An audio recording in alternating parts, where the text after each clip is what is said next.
In this lesson, we're going to look at how to multiply algebraic terms. I'm going to do it easy, medium, and then harder ones to finish. So in algebra, if you're multiplying terms, then we usually set the algebra letters next to each other, the numbers next to each other, and then we think about what happens when you multiply a letter by itself as well. So 8 lots of m, we tend to write of just 8m. We talked about that in the previous lessons, but that's all you do.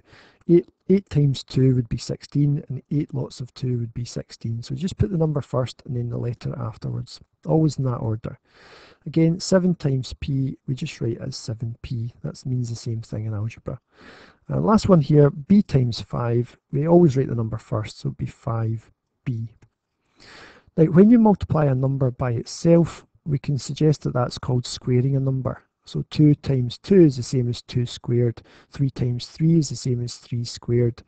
We usually denote squaring a number with a small 2 that's slightly higher up. So c times c we write as c squared with a wee 2 to denote multiplying the number by itself.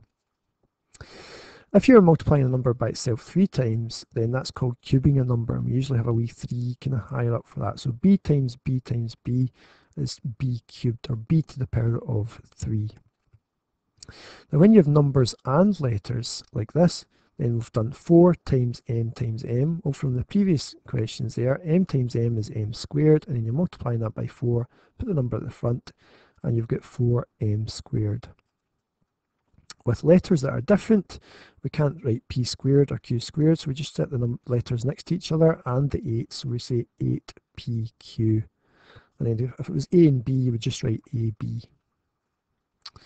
Okay, a wee bit harder here, so we've got w squared times w, so really w squared means w times w, and then you're timesing that by w again, so it kind of comes back to this idea here, so we've got w cubed.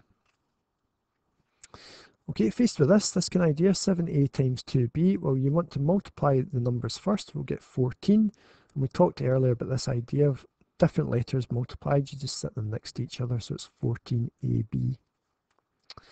Again, in this one, you want to do numbers again first, so the numbers still work as normal, 4 times 2 is 8, and p times p from this idea up here is p squared, so it's 8p squared, and we leave it like that.